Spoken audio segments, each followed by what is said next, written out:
News, सच जरूरी है। नमस्कार दर्शकों, मैं मयूरी और आप देख रहे हैं MNS न्यूज टीवी। ब्रेक के बाद स्वागत है आपका शाम की खबरों में। एक नजर डालते हैं आज की हेडलाइंस पर। राकापा विधायक संजय घोड़के का नवनीत राणा को जवाब। संभल जामा मस्जिद सर्वे मामला इलाहाबाद हाईकोर्ट से मस्जिद कमेटी को झटका।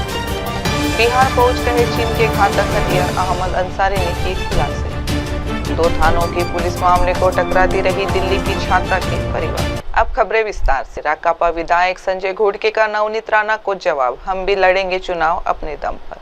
अमरावती में राजनीतिक सरगर्मियां तेज हो गई है। राष्ट्रवादी कांग्रेस पार्टी के विधायक संजय घोड़के ने नवनीत राणा के बयान का जवाब देते हुए कहा है कि अगर भारतीय जनता पार्टी स्थानीय स्वराज्य संस्थाओं के चुनाव अपने बलबूते पर लड़ना चाहती है तो हम भी इसके लिए तैयार हैं। राकापा के नेता और राज्य के उप मुख्यमंत्री अजित पवार ने पहले ही स्पष्ट किया है कि अगर भाजपा अकेले चुनाव लड़ना चाहती है तो राकापा भी अपने बल पर चुनाव लड़ने को तैयार है।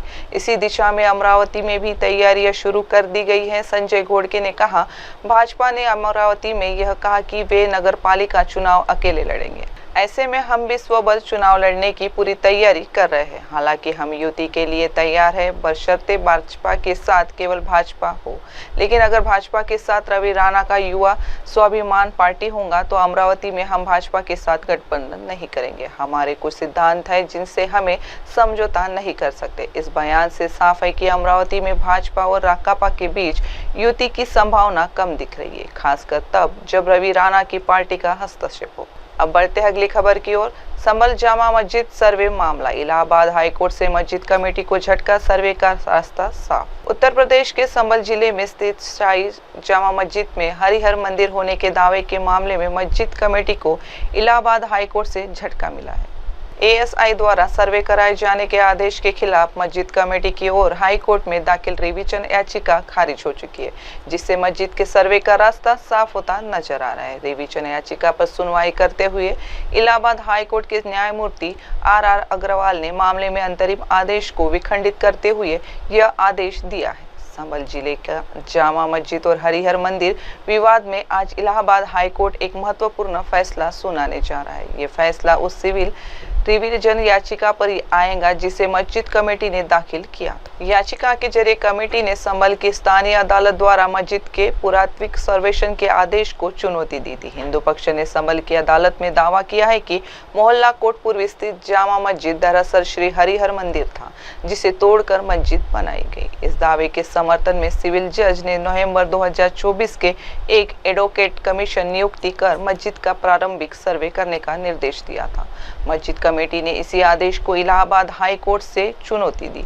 हाई कोर्ट ने पहले ही संभल की जिला अदालत में लंबित मूल वाद पर अगली सुनवाई तक रोक लगा दी थी। अब सबकी निगाहें आज आने वाले फैसले पर टिकी है, जो इस संवेदनशील मामले में अगला रुख तय करेगा। ये फैसला न सिर्फ संभल बल्कि देश भर में चल रहे धार्मिक स्थलों के सर्वे विवादों की कड़ी में एक और बड़ा कानूनी पड़ाव माना जा रहा है। 100% युती होऊ शकणार नाही, कारण की काही आमचे तत्व आहे, त्या तत्वामध्ये आम्ही पार्टी समोर आमच्या ते ठेवू की आम्ही युती करताना आमच्या सोबत बीजेपी असली तर आम्हाला काही प्रॉब्लेम नाही। भारतीय जनता पार्टी सोबत आम्ही स्वतंत्र 100% युतीचा प्रस्ताव असला तर करू, परंतु त्याच्यासोबत जे सहयोगी पक्ष अमरावती मधले आहे ते सहयोगी पक्ष असले तर आम्ही ते निवडणूक त्याच्यासोबत लढू शकणार नाही, हे आम्ही आमच्या वरिष्ठ नेत्यांना समजावून सांगू। आणि ते तसं जर असलं तर आम्हाला स्वतंत्र निवडणूक लढावं लागणार। महानगरपालिकेच्या किंवा जिल्हा परिषदेच्या स्थानिक स्वराज्याच्या निवडणुका ज्या आहेत त्या निवडणुकीच्या संदर्भात पक्ष स्तरावर राज्य स्तरावर निर्णय होणार आहे। परंतु कालच अजितदादांनी सुद्धा जर बीजेपी किंवा भारतीय जनता पार्टी महानगरपालिकेच्या निवडणुका स्थानिक स्वराज्याच्या निवडणुका स्वतंत्र निवडणुका जर लढत असतील तर आम्ही सुद्धा स्वतंत्र निवडणूक लढण्यासाठी तयार आहे, असं काल अजितदादा बोलले। अमरावतीमध्ये भाजपच्या जे काही पदाधिकाऱ्यांनी म्हटलं की आम्ही अमरावती महानगरपालिका स्वतंत्र लढणार आहे, तर आम्ही सुद्धा आमची सुद्धा अमरावतीमध्ये महानगरपालिका स्वतंत्र लढण्याची तयारी आहे. आम्ही सुद्धा स्वतंत्रचीच तयारी करत आहे आणि आम्ही स्वतंत्रपणे लढू हे 100% आपल्याला सांगतो. अब बढ़ते हैं अगली खबर की ओर। बिहार पहुंच रहे चीन के घातक हथियार, अहमद अंसारी ने किए खुलासे तो नागालैंड और दीपापुर से जुड़े तार। एनआईए की जांच में एक चौंकाने वाला खुलासा हुआ है। नागालैंड के रास्ते चीन से घातक हथियार बिहार पहुंच रहे हैं। इस मामले में अहमद अंसारी, विकास कुमार और देवमणि राय शामिल है। ये सभी दीमापुर के रंजीत दास से जुड़े हुए हैं। एनआईए हथियारों की सप्लाई चेन की गहराई से जांच कर रही है। उन्हें शक है कि AK-47 जैसे हथियार चीन से नागालैंड लाए जा रहे हैं। दरअसल एनआईए म्यांमार के रास्ते विदेशी AK-47 को नागालैंड लाने के मामले में रंजीत दास की भूमिका की जांच कर रही है। एनआईए ने अपनी चार्जशीट में इसका जिक्र किया है। एनआईए को शक है कि चीन से अवैध हथियारों की खेप नागालैंड लाई जा रही है। एनआईए के इस बात की भी जांच कर रही है कि क्या ये लोग सेना और आईपीएस अफसरों को मिलने वाली ग्लॉक पिस्टल की तस्करी भी कर सकते हैं। जांच में पता चला है कि अहमद अंसारी, विकास कुमार, सत्यम और देवमणि राय AK-47 के अलावा विदेश पिस्टल भी सप्लाई करते हैं। विकास और उसके साथियों के बरामद मोबाइल में AK-47, ग्लॉक जैसी विदेशी पिस्तौल की तस्वीरें मिली है। इससे पता चलता है कि ये लोग ग्लॉक पिस्तौल की तस्करी भी शामिल थे। बता दें कि ग्लॉक एक प्रतिबंधित पिस्तौल है। जांच एजेंसी इसकी अवैध सप्लाई को रोकने के लिए कार्रवाई कर रही है। विकास कुमार ने माना है कि उसने AK-47 हथियार के लिए अहमद अंसारी को 12 लाख रुपए दिए थे। बैंक खातों की जांच में 48 लाख रुपए का लेन देन सामने आया है। इससे पता चलता है कि AK-47 एक से ज्यादा खेप दीमापुर से मंगाई गई है। एनआईए ने जेल में बंद आरोपियों के खिलाफ चार्जशीट दाखिल कर दी है। मामले की आगे जांच जारी है। अब बढ़ते हैं अगली खबर की ओर। 2 थानों की पुलिस मामले को टकराती रही। दिल्ली की छात्रा के परिवार को FIR की कॉपी तक नहीं। साउथ दिल्ली के संगम विहार इलाके से एक बेहद घिनौनी वारदात सामने आई। आरोप है कि वहां एक टीचर ने रजिस्टर देने के बहाने 15 वर्षीय छात्रा के साथ गंदा काम किया। यही नहीं, हैरानी की बात यह रही कि जब लड़की लापता थी तो लड़की को ढूंढने की जगह साउथ दिल्ली जिले के 2 थानों की पुलिस ने मामले को दूसरी जगह टरका दिया। गोविंदपुरी पुलिस ने सुबह फोटो लाने और जांच शुरू होने की बात कही, मगर इस बीच लड़की परिजनों को मिल गई। वह काफी घबराई हुई थी। जब उससे घर जाकर पिता ने पूरी बात पूछी तो मामले का खुलासा हुआ। पीड़ित परिवार के मुताबिक पुलिस ने पॉक्सो एक्ट समेत संबंधित धाराओं में केस दर्ज किया है। खबर लिखे जाने तक DCP साउथ अंकित चौहान का कहना था कि वह मामले के बारे में पता कर रहे हैं। पीड़ित लड़की के पिता ने साध्य टाइम्स को बताया कि वह सिक्योरिटी गार्ड की नौकरी करते हैं। लड़की 9वीं क्लास में पढ़ती है। शनिवार शाम करीब 6 बजे वह ड्यूटी से लौटे तो बेटी घर पर नहीं थी। उन्होंने करीब 3 घंटे तक उसकी तलाश की, मगर कुछ पता नहीं चला। इसके बाद वह संगम विहार थाने शिकायत करने पहुंचे। रात करीब 9:30 बजे लड़की की सहेली से पता चला कि वो उसके घर आई थी, अभी अभी यहाँ से निकली है। वह काफी घबराई हुई थी। वह कह रही थी कि उसकी मम्मी का ऑपरेशन हुआ है, इसलिए घबराई हुई है। वह पानी पीकर चली गई थी। पुलिस ने यह बात सुनते ही अपना पहला झाड़ा और कहा कि वो इलाका हमारे यहाँ नहीं आता, तुम CR पार्क थाने चले जाओ। अब वह CR पार्क थाने पहुंचे तो वहां की पुलिस ने भी यह कहकर पल्ला झाड़ दिया कि जहां उनकी लड़की की सहेली रहती है वो इलाका गोविंदपुरी थाने में आता है, इसलिए वहां चले जाओ। वह गोविंदपुरी थाने पहुंचे तो पुलिस ने शिकायत लिखकर देने के लिए कहा। बाद में पुलिस ने कहा कल सुबह लड़की की फोटो लेकर थाने आ जाना। अब रात के करीब 12:30 बज चुके थे। लड़की के पिता घर की तरफ जा रहे थे। उसी दौरान रास्ते में संगम विहार डिपो के पास उन्हें बेटी मिल गई। वह काफी घबराई हुई थी। वह कहने लगी कि उसे कुत्ते ने काट लिया। पिता बेटी को लेकर घर पहुंचे, जहां उससे सब कुछ सही बताने के लिए कहा तो उसने बताया कि वह पड़ोस में रहने वाले टीचर के पास रजिस्टर लेने गई थी। टीचर ने कहा रजिस्टर ऊपर है। वह रजिस्टर देने के बहाने ऊपर ले गया और कमरा बंद करके जबरदस्ती करने लगा। शोर मचाने पर आरोपी चला गया। इसके बाद करीब 9:15 बजे वहां से वह बाहर निकल गई। फिलहाल इस पूरे मामले में पुलिस ने पीड़ित परिवार को एफआईआर की कॉपी तक नहीं दी है। आज सुबह भी पीड़ित के पिता थाने में बैठे। पुलिस से उन्हें पता चला है कि आरोपी को गिरफ्तार कर लिया गया है। उसे कोर्ट में पेश किया गया, जहां से उन्हें न्यायिक हिरासत में जेल में भेज दिया गया। आरोपी उनके पड़ोस में ही रहता। अब बढ़ते हैं अगली खबर की ओर। टाटा की वसीयत पर सहमत हुए मोहिनी मोहन दत्ता। नहीं देना होगा टैक्स, जानिए कितना मिलेगा हिस्सा। रतन टाटा के करीबी और ताज होटल ग्रुप के पूर्व डायरेक्टर मोहिनी मोहन दत्ता ने दिवंगत उद्योगपति की वसीयत की शर्तों को मान लिया है। इस वसीयत में उन्हें टाटा की बची हुई संपत्ति का 1/3 हिस्सा मिला है, जिसकी कीमत लगभग 588 करोड़ रुपए है।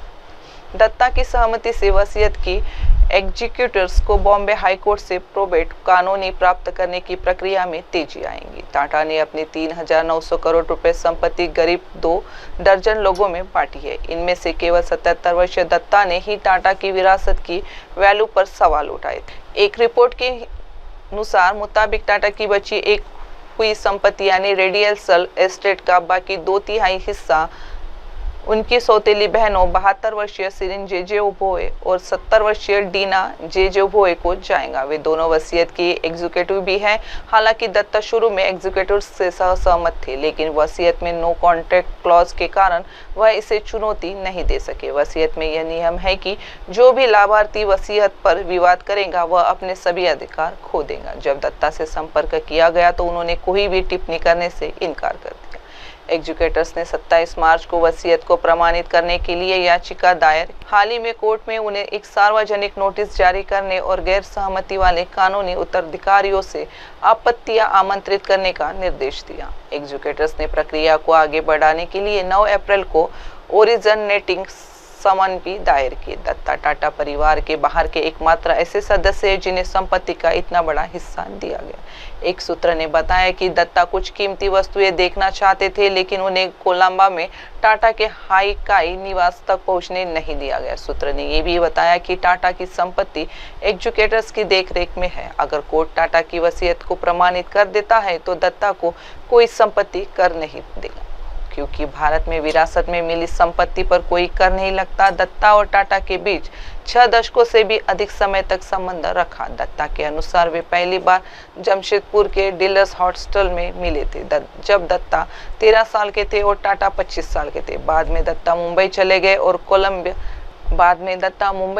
और कोलंबा में टाटा के बख्तावर निवास में रहने लगे। दत्ता ने माना कि टाटा ने ये उन्हें इस मुकाम तक पहुंचाया था। दत्ता ने अपने करियर की शुरुआत ताज के ट्रेवल डेस्क से की थी। इसके बाद उन्होंने 1986 में टाटा इंडस्ट्रीज से फंडिंग लेकर स्टेनलिस ट्रेवल सर्विसेज की स्थापना की। 2006 में स्टेनलिस को ताज की एक सहायक कंपनी में मिला दिया गया और दत्ता मर्जर के बाद बनी यूनिट इंडिटेवल के निर्देशक बन गए। वह ताज में सबसे ज्यादा कमाई करने वाले अधिकारियों में से एक थे। 2015 में ट्रेवल सर्विसेज बिजनेस को टाटा कैपिटल्स में ट्रांसफर कर दिया गया। आखिरकार 2017 में इसे थॉमस कुक इंडिया को बेच दिया गया। दत्ता 2019 तक अपने बोर्ड पद पर बने रहे, जब इस बिजनेस का थॉमस कुक में मर्जर कर दिया गया। अब बढ़ते अगली खबर की ओर। 15 दिन हो गए मेट गाला खत्म हुए, पर लोगों के दिल से नहीं मिटी दिलजीत की शाही लुक की छाप। नाखून पर दिखाया आर्ट।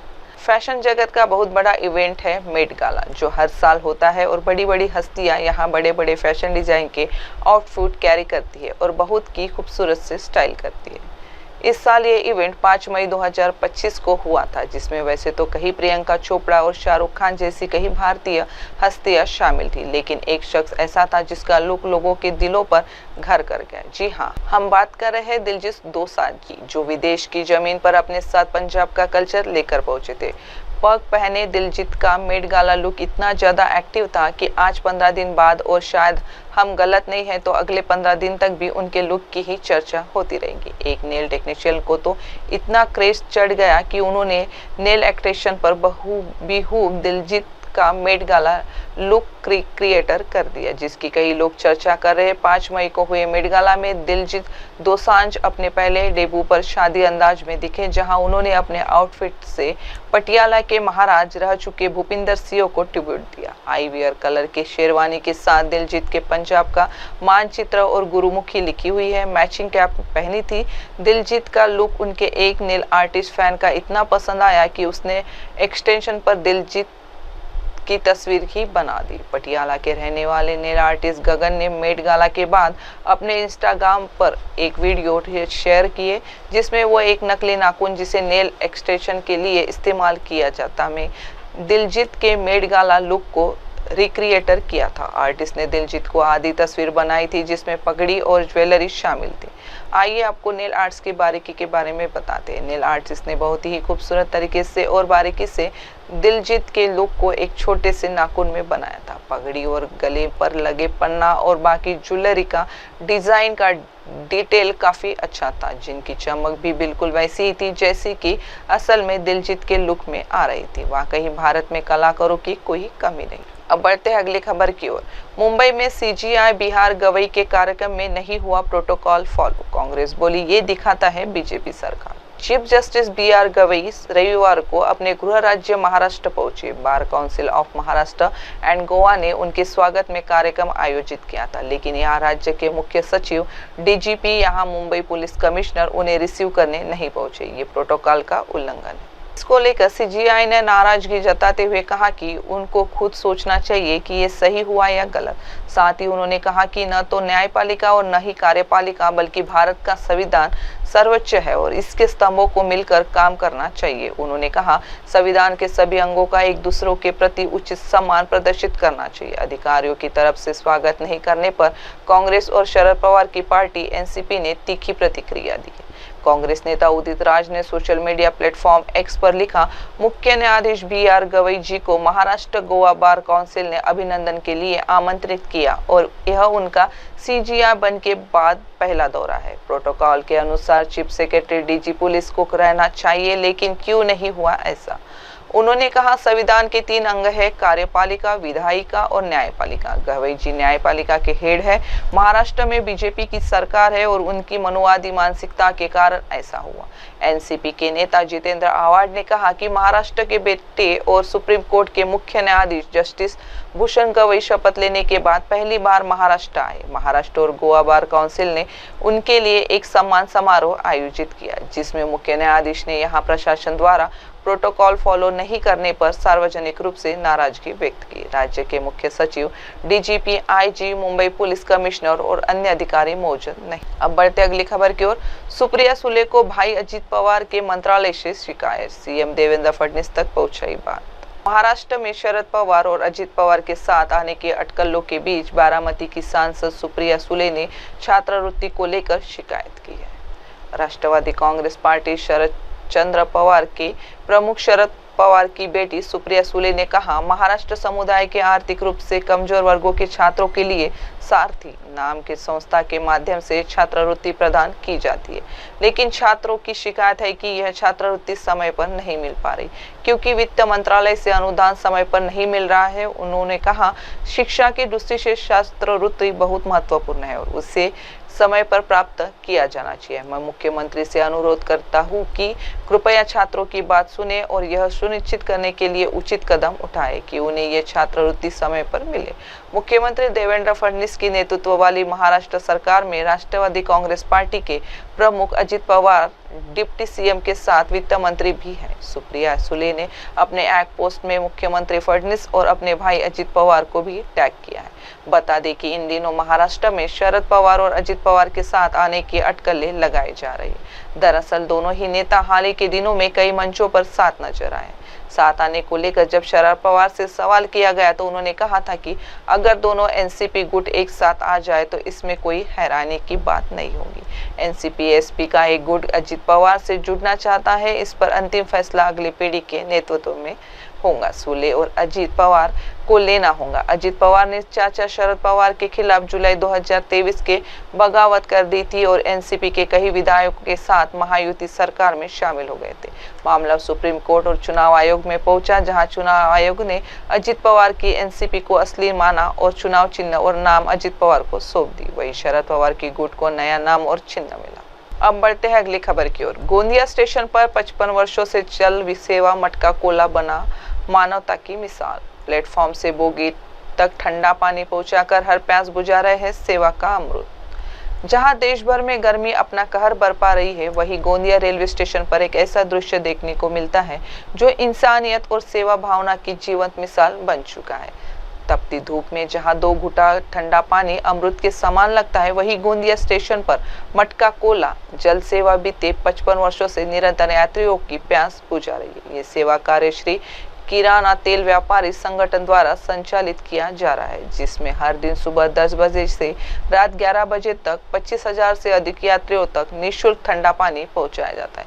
ये पानी सिर्फ प्लेटफॉर्म पर ही नहीं बल्कि सीधे ट्रेन की बोगियों में बैठे मुसाफिरों तक पहुंचाया जाता है, ताकि कोई भी व्यक्ति प्यासा न रह जाए। सेवा में लगे व्यापारी अपने अपने व्यवसायों से समय निकालकर स्टेशन पर पहुंचते हैं और अपने हाथों से यात्रियों को ठंडा स्वच्छ पानी उपलब्ध कराते हैं।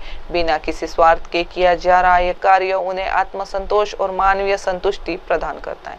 गोंदिया स्टेशन पर ट्रेनों का स्टोरेज बहुत कम होता है, जिससे यात्रियों को पानी भरने का समय नहीं मिल पाता। प्लेटफॉर्म पर लगी लंबी कतारें और समय की कमी के कारण कई बार यात्री चलती ट्रेन में चढ़ने की कोशिश में हादसों का शिकार हो जाते थे। ऐसे में इस समस्या का स्थायी हल निकालने के उद्देश्य से श्री किराना तेल व्यापारी संघ ने रेलवे से अनुमति लेकर यह अनूठी जल सेवा शुरू की, जिसे मटका कोला नाम दिया गया। गर्मी शुरू होते ही कामटी के कुलमारों विशेष प्रकार के मटके मंगवाए जाते हैं। इन मटकों में छाना हुआ शीतल जल भरकर रखा जाता है, जिसे ड्रम और ट्रॉलियों में लादकर ट्रेनों की बोगी बोगी तक पहुंचाया जाता है। ट्रेन के आते ही सेवा कर्मी यात्रियों को हाथों हाथ ठंडा पानी उपलब्ध कराते हैं। ये सेवा पिछले 5 दशकों से भी अधिक समय से जारी है और अब यह सिर्फ एक जल सेवा नहीं बल्कि जन सेवा का प्रतीक बन चुकी है। हर दिन हजारों मुसाफिरों की प्यास बुझाकर मटका कोला समिति साबित कर रही है कि इंसानियत आज भी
अब वक्त हो चुका है एक छोटे से ब्रेक का। जुड़े रहिए मेरे सहकर्मी श्रद्धा के साथ। नमस्कार, मैं हूं Abhishek Bachchan. Keep watching MNS news.